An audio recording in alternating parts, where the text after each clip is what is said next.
সেনাবাহিনী প্রধান জেনারেল ওয়াকারুজ্জামানের নির্বাচন নিয়ে বক্তব্যকে সবার স্বাগত জানানো উচিত বলে মন্তব্য করেছেন বিএনপির স্থায়ী কমিটির সদস্য আমির খসরু মাহমুদ চৌধুরী। তিনি বলেন, সুষ্ঠু নির্বাচন যত দেরিতে হবে দেশে ততই সংকট বাড়বে।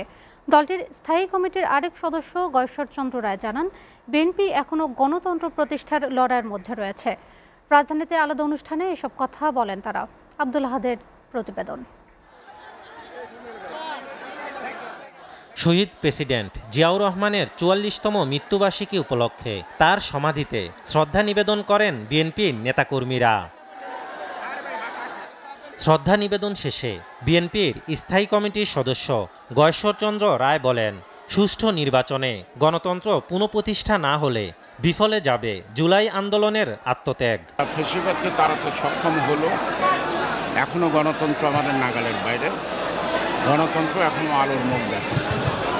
আমাদের ১৭ বছরের যত আত্মাহুতি, যত গুম, যত নির্যাতন, যত মামলা, সব কিছুই শুধুমাত্র একটি সুষ্ঠু অবাধ নির্বাচনের মাধ্যমে জনগণের ভোটাধিকার প্রতিষ্ঠার লড়াইয়ে আমরা আজকে অব্যাহত আছি। এদিকে ঢাকা রিপোর্টার্স ইউনিটির প্রতিষ্ঠাবার্ষিকীর অনুষ্ঠানে বিএনপির স্থায়ী কমিটির সদস্য আমির খসরু মাহমুদ চৌধুরী বলেন, গণতন্ত্র পুনঃপ্রতিষ্ঠা না হলে মিডিয়া স্বাধীন হবে না।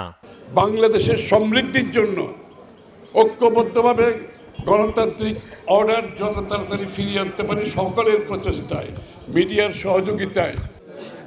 এরপর আরেক অনুষ্ঠানে আমির খসরু ডিসেম্বরে নির্বাচন প্রসঙ্গে সেনাপ্রধানের বক্তব্যের প্রশংসা করে বলেন, ক্ষমতা নেয়ার কথা না ভেবে সেনাপ্রধান যখন গণতান্ত্রিক দেশ গড়ার কথা বলে তা সত্যি প্রশংসনীয়।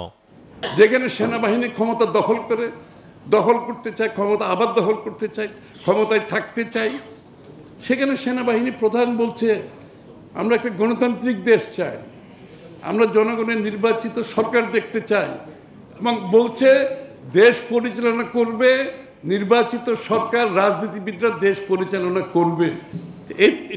এটা তো সমস্ত জাতিকে ভালোভাবে নিয়েছে যে সেনাবাহিনীর থেকে এটা আসছে। আর যারা গণতন্ত্রের কথা বলছে তারা গণতন্ত্রের দিকে যেতে চাচ্ছে না। বিএনপি ক্ষমতায় আসলে অবশ্যই আওয়ামী লীগের বিচার করবে বলে আবারও স্মরণ করিয়ে দেন আমির খসরু মাহমুদ চৌধুরী। আপনার সুবিধার জন্য ঐক্যের কথা বলে তো সেটা ঐক্য হয় না। আপনি একদিকে আপনার সব কৃতিত্ব নিয়ে যাবেন যেখানে সবাইকে অস্বীকার করে, আবার বলছেন ঐক্যের কথা।